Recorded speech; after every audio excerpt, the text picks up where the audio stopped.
Professor Antonio Fernandez Puertas has spent his life studying the Alhambra. He's discovered that the whole of the building, from the ground plan to the wall decoration, is based around one single ratio.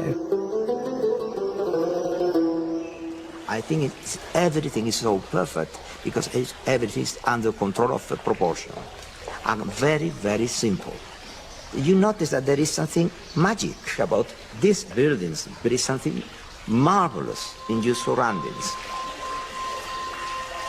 It's very, very simple. It's the relation between the ground and the elevations of the buildings. It's as simple as that.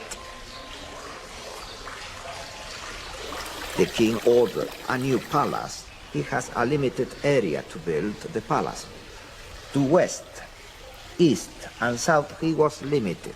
Then he did something ingenious and beautiful. The King of Granada asked his architects to harmonise each and every space within the palace according to a single set of proportions, a family of rectangles, each related to the other. If you want to get proportional rectangle, you have the same base. Take the diagonal, put it up, Yes. and you got successive rectangle, proportional rectangle. The key to the Alhambra's design is the simple relationship between the side of a square and its diagonal. If we use the diagonal to make a rectangle, and then the diagonal from that rectangle to make another, we get a progression of rectangles.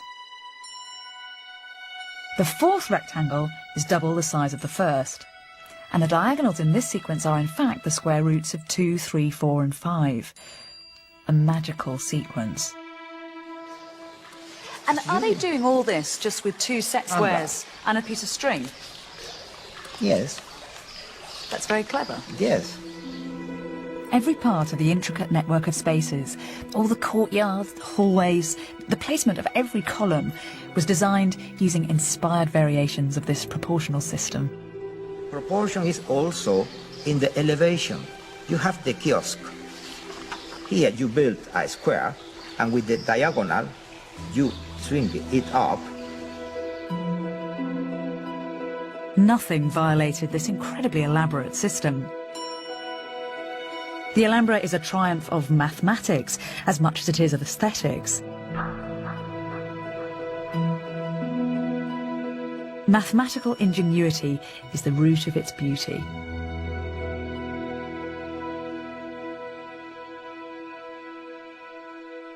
But no one talks about this. Everyone looks at the Alhambra just as an aesthetic experience.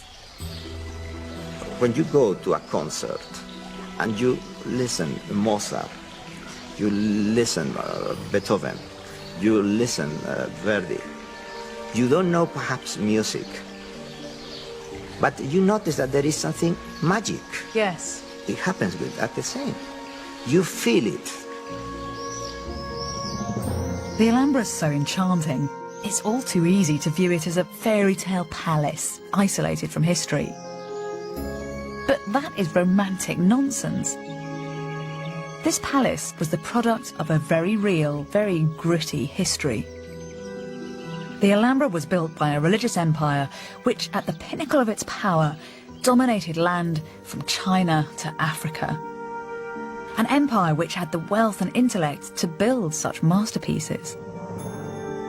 An empire whose history goes back to the deserts of 7th century Arabia.